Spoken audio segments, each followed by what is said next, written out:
Why do you need a real estate listing agent in New York City?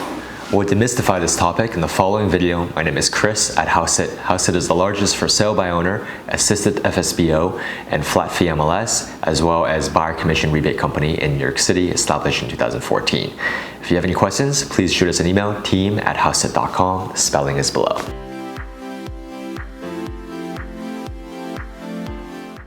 So, the first and primary reason on why you need a listing agent in today's day and age of the internet is because of exposure. Believe it or not, only listing with a real estate listing agent can you have full exposure, and that's primarily because your listing agent will have access to the broker-only multiple listing service, otherwise known as the MLS.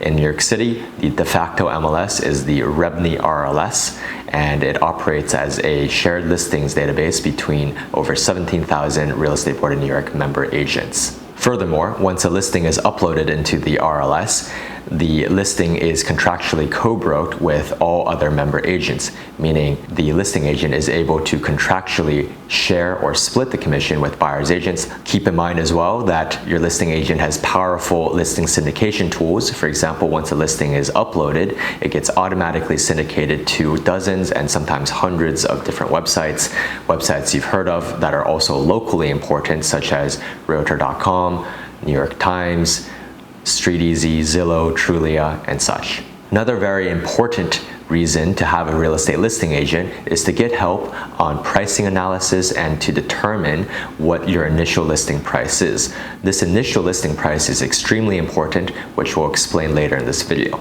One extremely important reason to have a real estate listing agent is simply because New Yorkers are busy. Think about it. You'll have someone to manage full-time all the inquiries that come in by phone, email, to schedule and coordinate showings, to be there at showings, to hold open houses, to receive and handle and negotiate offers on your behalf, and generally to give you an overview of the whole process and to manage the whole process for you.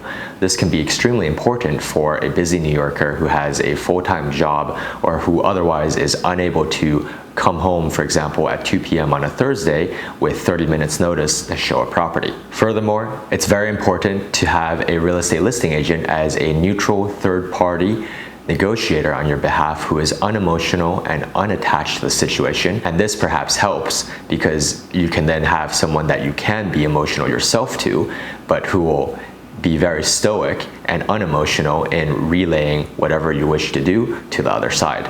Now let's go back to the initial listing price and why it's so important to work with a seasoned real estate professional when deciding where to list your home. There are many dangers to listing your home either too high or too low, and many homeowners are often too rosy or too optimistic in their expectations for what their home is worth, perhaps due to an emotional attachment to where they live. It's important to work with an industry professional to give you a realistic and experienced and unbiased value of your home and where you should initially list it for. Again, let's go back to some of the issues that could persist or become very problematic for a seller if the listing price or the initial listing price is either too high or too low. If the listing price is too high, well, you run a number of risks such as the days on market creeping up higher and higher as you're unable to find a buyer. Furthermore, as your day count or days on market count creeps up on all public sites in the broker databases, buyers will become suspicious and generally wonder, well, if the price seems reasonable, why isn't it selling yet? Is there some issue that other buyers have discovered during due diligence that I should be wary of? As your day count goes higher, you also run the risk of running into vulture or other predatory types of buyers.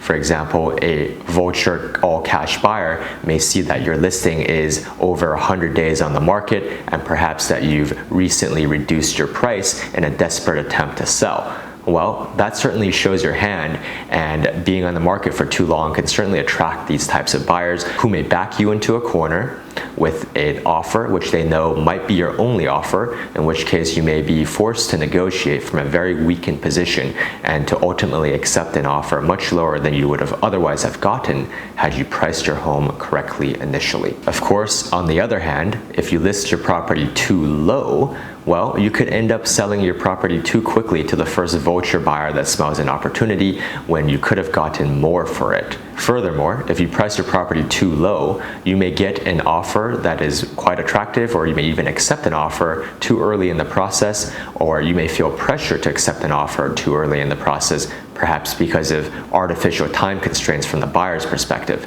And of course, you don't want the buyer to go away, so you may reduce your time on the market by accepting an offer early, whereas if you had held out, you might have gotten additional offers and perhaps even had a bidding war. Another risk, believe it or not, of pricing too low, perhaps way too low, is that sure, you may get a lot more traffic, but a lot of the buyers that come in may ultimately simply not be able to afford the actual price you hope to sell it for above asking. For example, if you wish to truly sell a property for $3 million, but you want to play a game and price it at $2 million to attract tons of buyers, well, you might actually get a lot of buyers that come in, especially if it is underpriced. However, how many of those $2 million buyers do you think will actually be able to afford a $3 million property?